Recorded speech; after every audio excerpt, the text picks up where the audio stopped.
A lot of Singaporeans believe that Timezone is a Singaporean brand because we've been here since 1993. I guess the drastic difference that today we see more need for a more social experience. Before COVID, our largest venue was Vivo. That's about 12,000 square feet. Today we have 6 venues that are more than 10,000 square feet or bigger that offers a larger gamut of social experiences. With so many entertainment options, both outdoors and in the palm of your hand, why do people still choose to visit arcades today? Step into any time zone, especially on a weekend, and you'll find it bustling with people of all ages. Personally, I used to find arcades quite old school until I visited a couple of Timezone outlets as well as some of their competitors. And I think that their games have a lot of mass market appeal. There's something for everyone, and I think this is how arcades can position themselves even though there are entertainment options elsewhere. Amid rising costs and rent pressures, how did Timezone manage to not only stay relevant but thrive, opening 3 new outlets in Singapore in 2024?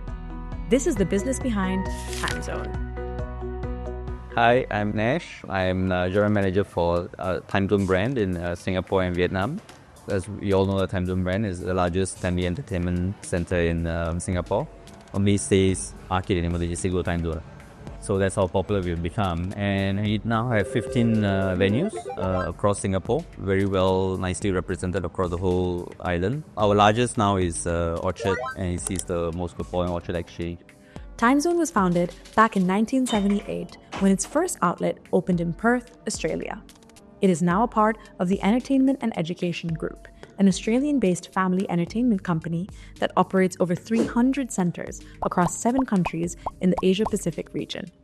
In 2023, about 410,000 guests in Singapore enjoyed Timezone's games and attractions, up nearly 18% from 2022. During peak periods, Orchard Exchange sees up to 500 people, with an average of 30,000 paying customers per month. Using Orchard as an example, we have over 100 games, right? Just games like what is defined as arcade games, amusement games, where you play for fun, pay for tickets. We also have VR experiences. We have social attractions like shorter lane bowling that makes it easier for you to bowl, so you don't worry about scoring at 300. So drift cars have been a key attraction at Jurong Point. So that takes up close to 3,000 square feet of space, 10 cars. That's like having a drift experience. If anyone has ever been excited about watching F1 cars, so it's almost like that, just not as fast.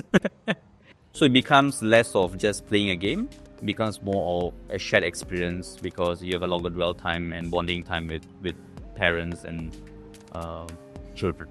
And I think landlords saw that as well, because that's when we got more people knocking on our doors, wanting to offer us bigger spaces. The retail landscape also has influenced it heavily, right? There are far less demand for departmental stores, far less demand for cinemas. Timezone has also been hosting events, which started from birthday parties in 2019 to corporate packages last year. As of October 2024, the company has organized over 4,000 events, and these contribute 15 to 20% of their Orchard Exchange outlets revenue and 10% of Vivo Cities. I spoke to Joan Chen, head of retail at CBRE Retail, and she mentioned how arcades have evolved to play a key role in the mall's retail mix to activate spaces, attract multi-generation age groups, and complete the retail experiential offering in the mall. Per square foot rents for arcades typically range from mid-singles to low teens, depending on location and size of the outlet, which may range from 5,000 square feet to 20,000 square feet, with additional revenue share-based rent included in the rent structure. But like any large venue tenant, Timezone is not immune to rental pressures. We do face the same challenges any retailer faces when it comes to fit-out costs, when it comes to rent, when it comes to wages. We face the same challenges. Rentals are a big piece of deciding where we want to be.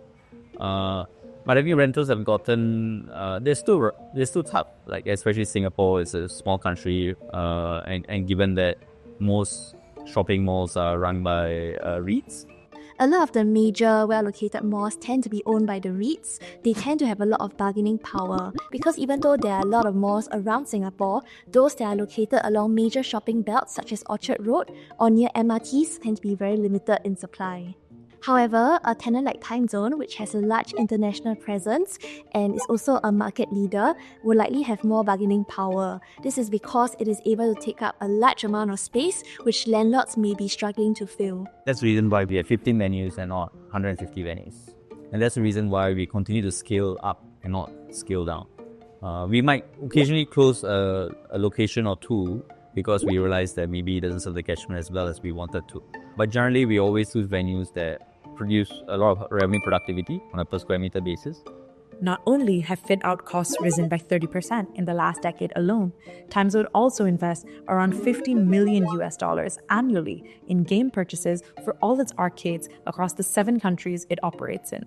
New games make up 15 to 20% of the machines in its Singapore arcades. So games typically vary from $4,000 to $80,000. And the larger attractions like your bowling setup will cost us anywhere from $200,000 average. So it's a very high investment business. It's an extremely high investment business. But for us, the biggest focus is curating a mix that is what guests will enjoy. And our guests being primarily families and children. If today you see 100 games or 120 games in Orchard, the same games won't exist in 4 months' time. Because we constantly evolve, we constantly reinvest into the games. Because content is a big piece of getting our guests to keep coming back.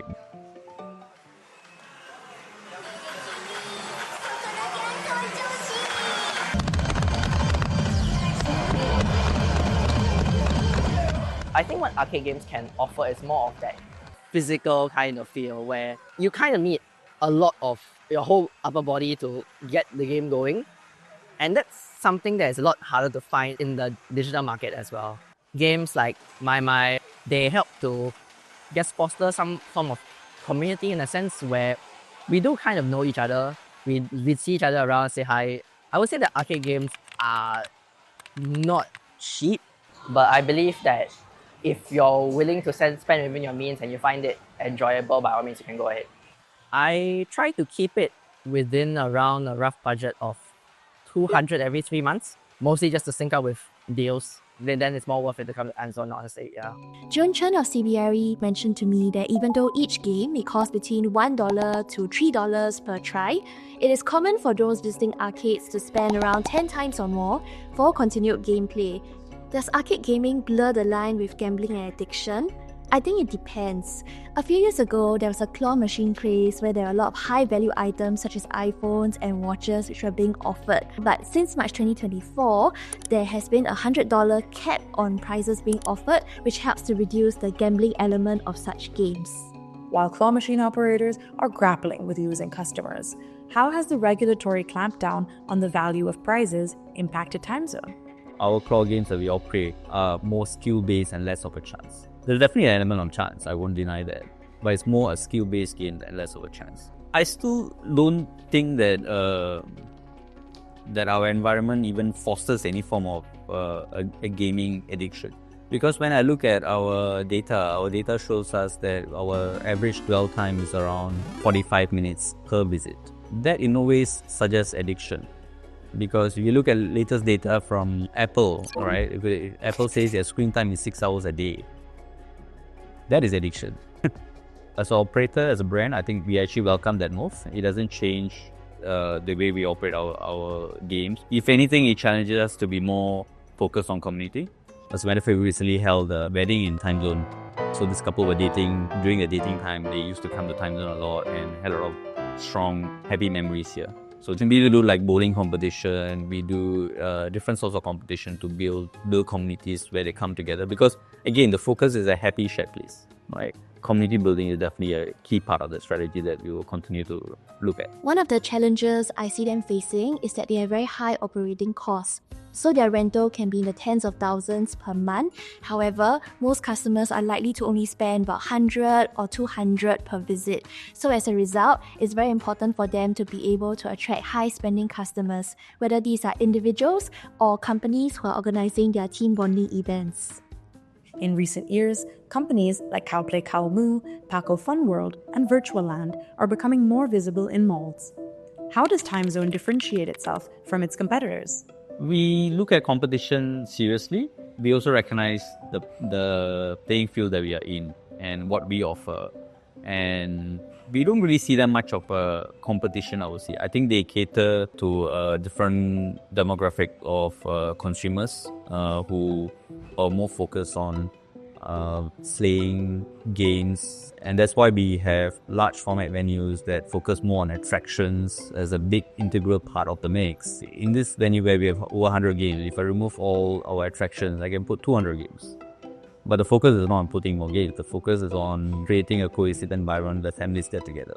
And we know that while the investments for this are far higher, we know that's what create a happy memory for them. And it's going to give them wanting Timezone as part of their life.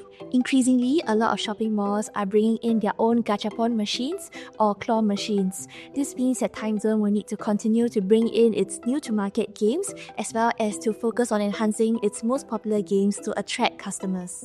They can focus on games which have a strong social element such as bowling or drift cars so that customers who do not already visit Timezone will have a reason to do so.